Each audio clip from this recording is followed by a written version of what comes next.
On a tous déjà passé un nombre d'heures folles sur les jeux Pokémon et parfois c'est pas que du temps passé à remporter nos badges ou continuer l'histoire principale, sinon on les finirait en 4 heures. Et même s'ils ne font plus trop ça aujourd'hui, il fut un temps où Game Freak rallongeait la durée de vie de ses opus avec tout un tas de jeux qui se sont malheureusement perdus dans les abîmes du temps. Et c'est à eux que nous allons rendre hommage. Alors aujourd'hui avec l'ami Ed Layton, repartons à la découverte de ces fonctionnalités parfois complètement oubliées.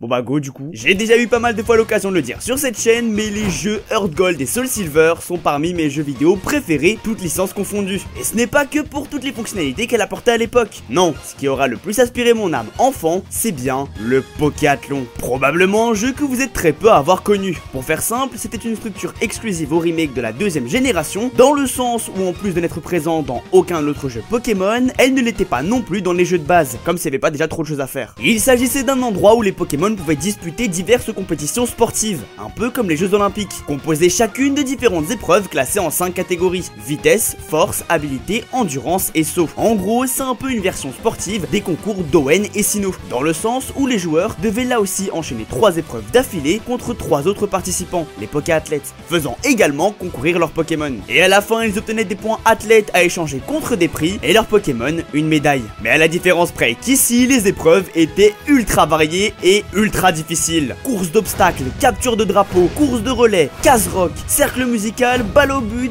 bataille de neige, combat ring-out, saut lumière et attrape-disque. Soit un total de 10 épreuves différentes. On est très loin des épreuves de style, danse et capacité des concours. Le joueur devait alors se munir de 3 Pokémon adaptés à chacune des épreuves du parcours. Il lui était donc recommandé d'utiliser les Pokémon appropriés pour remporter ces compétitions. Car oui, certains Pokémon étaient plus aptes que d'autres à concourir à une épreuve. Pour ça, il suffisait de voir le nombre d'étoiles indiquées dans son résumé, pouvant aller jusqu'à 5 grand max. Sinon, bah tu pouvais les doper.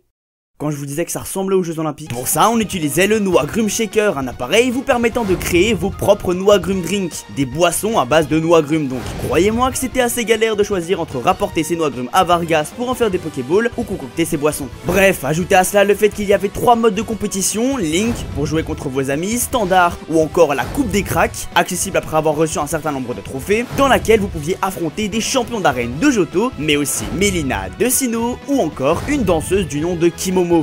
Parce qu'elle porte un kimono.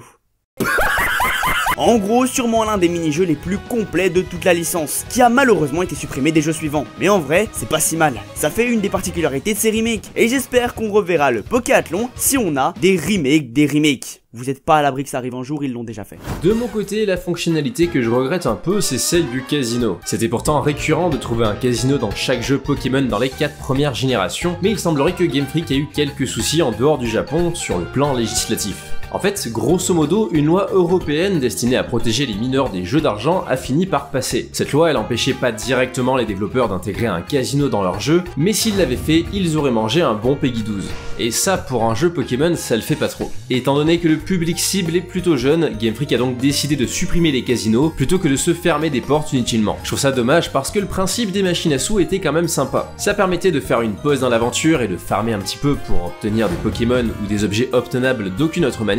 Et je pense même qu'au fil des jeux, ils auraient pu développer le concept et intégrer d'autres jeux permettant d'obtenir des jetons. Mais finalement, même au Japon, ils ont décidé de purement et simplement retirer les casinos. Par contre, là où ils ont géré, c'est sur les versions Heart Gold et Soul Silver, et c'était même pas vraiment volontaire. En fait, ils ont dû virer les casinos des versions européennes et américaines un peu en speed, et à la place, ils ont implémenté un jeu appelé Vorto Bataille. Et même si au départ j'étais assez sceptique et un peu déçu de voir que le casino avait disparu, finalement ce jeu s'est révélé être assez addictif. On n'a plus trop cette notion de machine à sous dans laquelle on peut perdre des jetons, à la place on a plutôt un jeu inspiré de Pokémon Picross. En fait, vous deviez calculer combien de Voltorb pouvaient se trouver sur une ligne, en utilisant des indices qui se trouvaient sur les lignes horizontales et verticales. Ça faisait un peu plus réfléchir que les machines à sous qui étaient plutôt aléatoires, et c'était une bonne idée pour remplacer ces dernières. C'est donc dommage que Game Freak n'ait pas voulu implanter de mini-jeux de ce genre dans les futurs jeux pour remplacer les jeux d'argent du casino. On aurait pu garder un esprit similaire tout en étant en accord avec les lois européennes. Faisons à présent un petit tour du côté de la région d'Unis, et plus exactement de Méanville, une ville bourrée d'activités et jeux secondaires, les terrains de sport, le métro de combat, le test de combat accessible après avoir vaincu la ligue, et enfin, ce qui va nous intéresser, le Music Hall. Il s'agissait de la continuité des concours d'Owen et des super concours de Sinnoh, mais cette fois, comme son nom l'indique, beaucoup plus concentré sur l'aspect musical. L'objectif était simple, le dresseur participe à un spectacle au cours duquel il doit déguiser son Pokémon, et ce, à l'aide de parures. Elles étaient quand même vachement mieux optimisées que les épreuves de style des autres générations, parce qu'elles ne pouvaient être placées qu'à des endroits bien définis. C'est logique pour nous de placer une perruque sur la tête de son Pokémon, mais avant tu pouvais la placer sur sa jambe, et l'air de rien ça rendait déjà le truc vachement plus crédible. Mais du coup ça désavantageait pas mal de Pokémon qui étaient quadrupèdes, possédaient plusieurs mains, plusieurs têtes ou juste pas de corps. Et ces spectacles étaient répartis en 4 catégories, censés à chaque fois viser un public bien précis. Genre, cool c'est pour les hommes, mignon c'est pour les fillettes, élégant c'est pour les femmes et unique pour les garçons. J'invente rien, c'est vraiment écrit dans les jeux. Chacun des spectacles était donc divisé en 2 parties. La partie habillage durant laquelle on déguise son Pokémon avec les parures récoltées, et la partie spectacle où le joueur n'a plus rien à faire à part laisser son Pokémon éblouir le public.